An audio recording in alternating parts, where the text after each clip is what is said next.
Okay, I want to tell you why. The actual reason why Disney ended the early entry program for resort guests.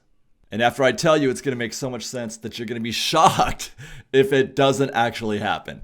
And that one single concept is that Disney desires, like many other businesses, they desire to create revenue where none existed before.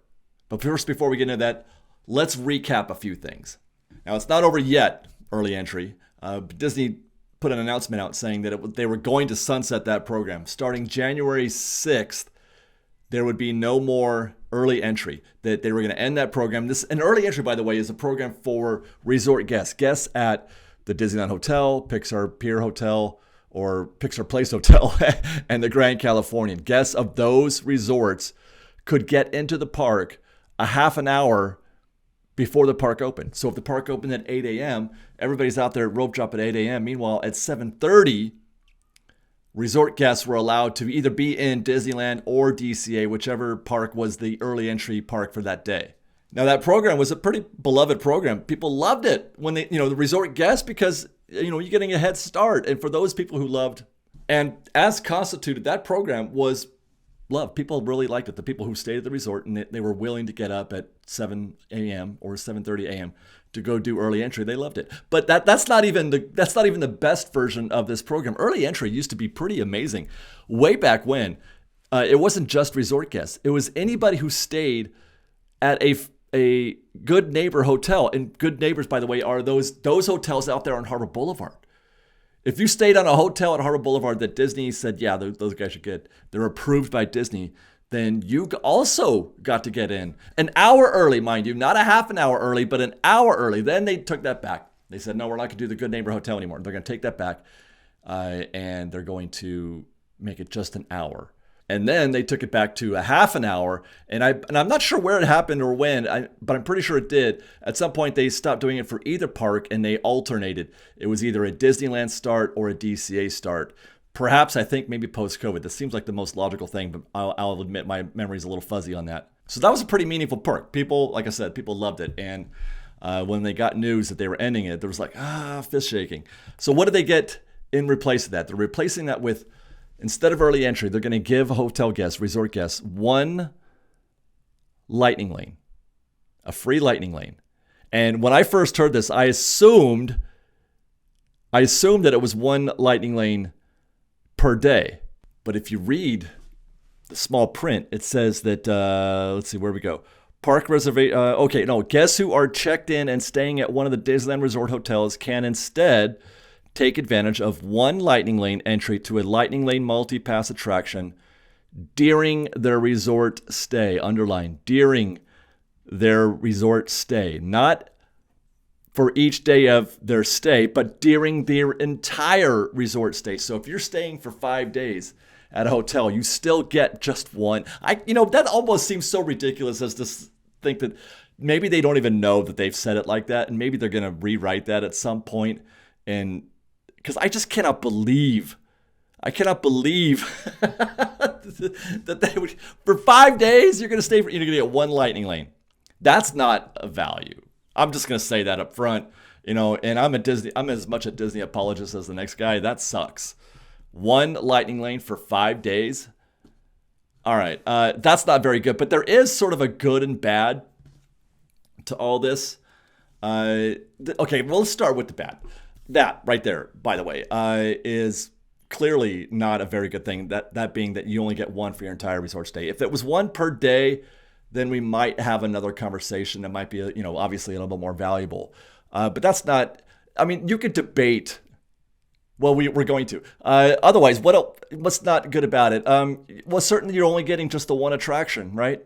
Whereas if you do early entry, you're going to get in 3. You're going to get in, well, 2. 2 for sure, and a head start on the 3rd. The last time I did early entry with Liz, we did Space Mountain and something else that I can't remember. We did 2 rides. Did we even do? No, we didn't do a second ride. That's right, I didn't.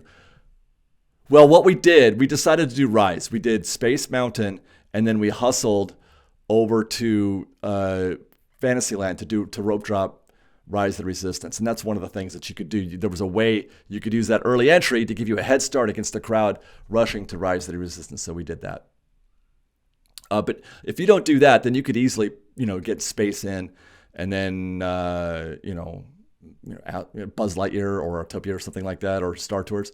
Or if you go Fantasyland, you could easily do Peter Pan and a couple more dark rides next to it. But if you're trying to hit the big rides, you could probably, because you can't do Fantasyland because it's just Fantasyland, or it was just Fantasyland at Tomorrowland. I'm sidetracking. Okay, so you can get in multiple rides probably. At least one of those is going to be a major one like Space Mountain, if you're doing it at all reasonably well. But actually, as I think about it, and this is something we mentioned in a report, otherwise in a different report, that's actually it as far as the positives go versus Lightning Lane. Lightning Lane is better. The offer that they're making is better, provided they were doing one for each day, in my opinion, because it doesn't make you get up at 7 a.m. Some guests just don't, even if they're resort guests, they want to get up at 9. And if you get up at 9, you get no benefit. There's no perk, 0 perks, none. If you get up at 9 a.m. or 8 a.m. even, right? So at least you're getting something out of it. You're getting a Lightning Lane out of it, and you could use it for Indiana Jones, Space Mountain, whatever. So that's good. But like I said, and now let me take that back again. Early entry, just 2 lands. Tomorrowland, I did mention that, Tomorrowland and Fantasyland, whereas Lightning Lane, you could use it for any Lightning Lane. So that means you could go to Galaxy's Edge and do Millennium Falcon. You go to Haunted Mansion in New Orleans Square. You can go to Indiana Jones and Adventureland. You can go to Space Mountain in Tomorrowland. You can go to the Matterhorn in Fantasyland. So, there's a lot more available to you in terms of what rides you can take advantage of. But like I said, if it is just one per stay, then, no, you're out of here, man. That sucks. That's not good at all. So that's the basics of the change in rules. Now, before I get into why they're doing that, let me also jump into, or leap forward a little bit. About a month after that, a week ago, Disney announced a price increase. Now, they do this every year. They change the prices. They up the prices. It happens every single year for as long as I've been covering Disneyland. It's as reliable as the California weather, and that means sunshine. But one thing I noticed, and I still may do a more targeted video on that. I'm not sure, but I mentioned it in our State of Disneyland report. One thing I've noticed is that Disney is targeting a certain subset of guests. The guests who have more discretionary income, or the guests who don't care. They don't have a limit to how much it's going to cost. They're targeting the top tier of the premium product. They're tier 6 on single day tickets went up the most. Tier 0, the $104 ticket, stayed the same. Magic Keys. The bottom 2 tiers, the bottom 2 Magic Keys, the price didn't go up at all, which is kind of amazing actually when you think about it. But the top 2, Believe and Inspire, they went up. And the Inspire key, the top key, went up the most by like 20%. It went up $150, which is just, that's a really, really big increase. And it's been going that way. The prices for Inspire keys have just like doubled, I feel like, since pre-COVID. And then they targeted Lightning Lane. That went up by like, I think 10%. The Premier Pass, that Lightning Lane Pass that you spend $400, it went up $100 from $300 to $400, and that's the one that you get where you can just, it's automatic. At any time you want, you can use Lightning Lane for every attraction, and that's where that's $400. Lightning Lane, regular Lightning Lane is $40. That's a very powerful tool, and it's a very premium product for a premium guest who's willing to spend $400 on top of their ticket. They're targeting you, person who's going to spend $250 on their ticket plus another $400 for the Premier Pass. That's a targeted increase. Plus, they really bumped up park hoppers as well, another premium offering, allowing you to go to a second park for a discounted rate. They're targeting premium guests and premium services, which brings me to my point. Disney, I believe, I don't know this, but it's something I predicted years ago, and hearing this news only solidified that feeling. Disney is going to monetize monetize early entry. They're going to sell it to you. They're going to give you the option to add that. You can buy a half an hour, or you can buy an hour before the park opens. They're not doing this just to cut costs, although they could. There's room for that argument, by the way, because another thing that's all been happening in this recent times is that Disney has cut the hours. They've gone from some nights from midnight to 11, some nights from 11 to 10. Some of those December months and late November are going back to midnight, but there's a lot of dates where they've shrunk the closing time by an hour. And that's obviously to save money. That's obviously to save on man hours, right? On staff. And it could be that they are doing the same thing for that half an hour before, because they have to get staff there a half an hour early. Although I'm inclined to think that they're already there. That's what I'm thinking. I'm thinking that those guests are already there. But even if they weren't,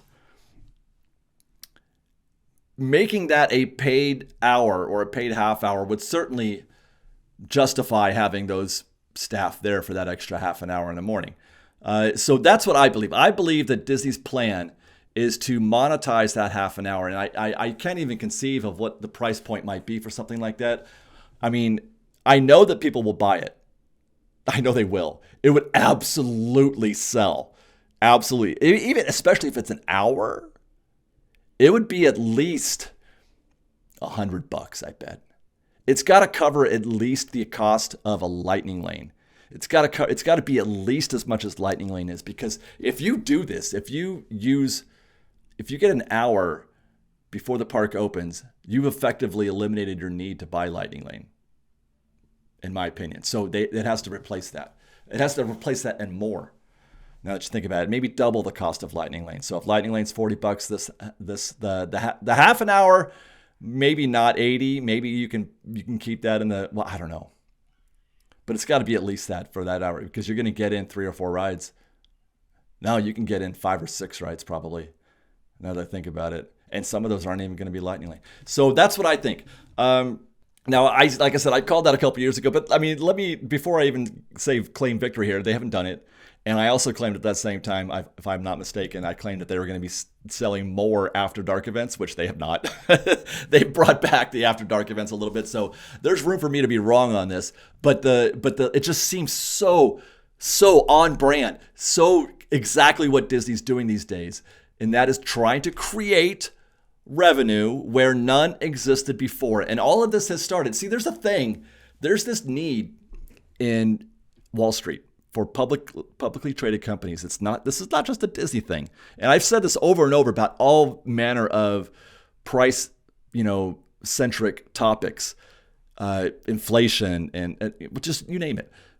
This is not a Disney problem. This is a Wall Street problem.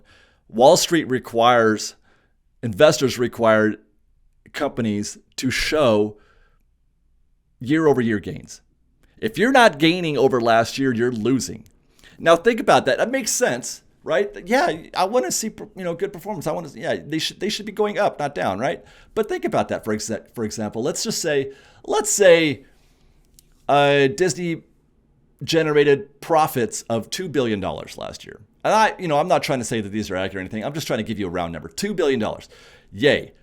Stock is good. They're like, hey, congratulations on earning $2 billion. Then next year, instead of earning $2 billion again, or even, a 10% increase typically, let's say, or we'll call it 5. So they want to sell a year-over-year increase. But let's say instead of earning $2 billion, their profit was only $1.8 billion. Now, that's only $200 million off from that $2 billion number, which everybody was thumbs up, very good. And it's still a profit revenue of $1.8 billion, which is still excellent, awesome. But on the balance sheet, year over year, it's actually going to show a 10% loss. Okay, a 10% drop in year over year revenue. That's bad. It looks bad. People don't like that. Oh my gosh, what? You're not doing as well as you were last year. What's going on? What's wrong? What are you doing wrong? And that's unsustainable. That is absolutely unsustainable. You cannot, especially for a company, a business like Disney, which has a finite amount of revenue that they can generate. They can only sell X amount of tickets per day. There's an absolute limit. Now, tennis shoes or jeans or food or whatever else. There's no limit to how much you could sell of those things, so that you can keep selling more and more and more and more. If popularity keeps going, and you know what I mean, it could conceivably keep going up, but there's a maximum that Disney can sell. There's an absolute maximum. And so how do you show a year-over-year gain if you're limited by the number of tickets you can sell? Not to mention the fact that demand could factor in there. The way you do that is, well, there's three ways. You can cut costs, and that means cutting staff, going to cheaper products, or limiting the portion sizes on food, which Disney has already been doing that. Cutting shows. You could cut shows. You know what I mean? Like cut those. That's expenses. Or you can raise prices. Now that's something that Disney does, and again, everybody does that. But they in order to beat those estimates, Disney would have to raise these prices if they're not doing well by such a considerable margin. It would be like, oh hell no. There's so much we can expect that we're okay with, but there is an absolute limit when people rebel. And Disney's already predisposed to not want to do that. They want. That's why Lightning Lane only costs $40. Oh, I say only. It's why Lightning Lane only costs $40, whereas Express Pass at Universal's $150, and Fast Lane at Knott's I think is also $150. And nobody talks about that, as why are there not more complaints about that? It's honestly a great question. But what it does do, by the way, is it limits the number of sales. So it doesn't have the same impact on standby as it would here at Disneyland. But I digress. Those are things that they can do. Barring that, there's a limit to that as well. Like I said, you can only fire so many cast members. You can only make the food so much smaller. You can only raise the prices by so much without causing an alarm. The other thing you can do is to create revenue where there wasn't any before. Now, they did this first coming out of COVID. Their balance sheet looked like crap. It looked terrible, and Disney needed to show a positive amount of money. And they said, got it. We used to give away Lightning Lane for free. Well, we're not going to do that anymore. We're going to start charging, it was $15 or something at the time. We're going to start charging people for Lightning Lane. And it's just this blossom of revenue that shows up on the books where it was zero before. Paid Lightning Lane was never a product line. It was never a revenue line on the balance sheet. And all of a sudden you've got this $1 billion and it looks great. It looks great. But then year over year, now you're back to that thing again.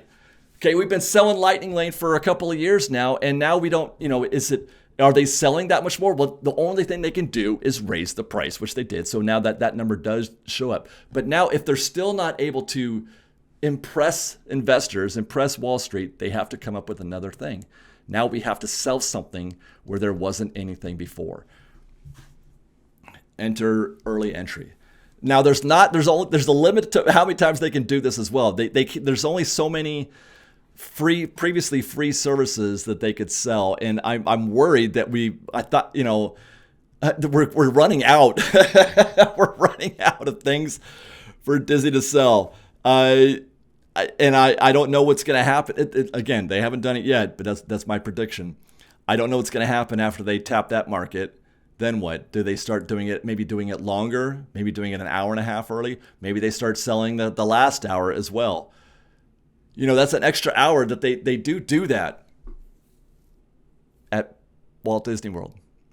The extra hour after closing is there's nights. It doesn't happen all the time, but there are nights that they set aside for resort guests. Now Disney World it's different, right? So the resort guest gets treated differently than the local guest, which, I mean, I get it. It makes perfect sense. We get early entry. Resort guests, I say we because I'm a Disney World guest now. They get early entry, half an hour, and they don't have to pay for that, obviously. And I don't think that would change. Even if Disney did this for Disneyland, I think that they would only do it at Disneyland. I don't think that they would do it at Disney World because that's so much part and parcel of being an out of town guest at Walt Disney World. I don't know if they would accept that. And plus, it would be bazonkers. Imagine selling that to both guests, resort guests, and oh my gosh. I don't think it would be as popular here as it would be at Walt Disney World. I don't know if they can do it. But in a nutshell, that's what I'm thinking. I'm thinking that's, it's going to be a little while. Well, we won't know. It's not going to happen right at January 6th. January 6th is the last day, or the first day, I think it is. January 6th is the first day they do go to the Lightning Lane program. And I would sure love to see them change that from 1 per visit per resort stay to 1 per day. But if they don't do that, man, that's just kind of weak.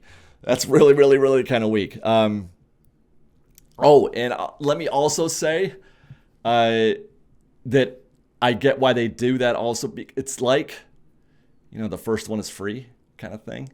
They give you a taste of what it's like to beat the line. Imagine if you never bought Lightning Lane before, and now you're a resort guest, and you've been watching a lot of FreshBaked, and you know how to beat the standby, and you're confident, but you've got that one, So you hang on to that, and all of a sudden, it's 75-minute wait at Space Mountain, and you walk through that beautiful, beautiful Lightning Lane mix point at Space Mountain, and you're on your inner rocket in 10 minutes. That's going to be pretty tantalizing, and it's going to be hard for you to say no to spending just another few bucks, another measly $40 per person to get the whole package on the day that you're not getting that free Lightning Lane. You're only getting it, let's say you're staying for 4 days, you've got 3 more days, and you use that Lightning Lane on your first day, and why not? You got 3 more days of standby only after, being treated to that beautiful dragon of a of a 10-minute wait at Space Mountain. You might be more inclined. To buy that Lightning Lane on that second day. It's going to work. And if you don't believe it, just look at Premier Pass. They're selling out. Premier Pass at $400 is selling out on some days. Not every day, but there are days where Premier Pass sells out, and it's even more true at Walt Disney World. They sell out pretty commonly. So if it will work, people will pay, and it's a whole new ball game if they do that. It's a whole new ball game. I'm actually, I don't know where I stand on that, to be honest. Because there has to be a limit. There would have to be a limit, because you could absolutely kill. Because there's a thing. Okay, we're just tangenting now. There's a thing when we're talking about rope drop strategy. And the first rule, if you can help it, is to not rope drop on a day that has early entry. Because it, like Peter Pan, for example, or Space Mountain. If you rope drop Space Mountain on a day that has early entry, you're already handicapped. Now you're going to do well. You're still going to beat most of the rush, but there's already, a bunch of people in that queue ahead of you. There's already a bunch of resort guests in there in that queue. Now take that and just multiply that across the whole park. Put those guests now, more guests than there were before, but put them in Indiana Jones, put them in the Matterhorn, put them in all the other Lightning Lane attractions from 7:30 to 8 o'clock. Depending on how many they sell, it could absolutely ruin, well, maybe not ruin, but it would have an absolutely negative effect on your rope drop efficiency. It would change everything that we do, everything that we, talked about doing for rope drop. It would change quickly. On that, having said that, that's why I'm hoping that I'm wrong. I'm really hoping that I'm wrong, but I just know that, Disney, like any other business, is desperate to keep showing that solid revenue earnings on the balance sheet, and so that Wall Street will pat them on the back and keep the stock price up. I would love to hear your thoughts on this. How far off am I? How far on am I? Let us know, and then stay tuned for more from Fresh Baked. Be safe out there, everybody. Be kind to one another. Fresh Baked.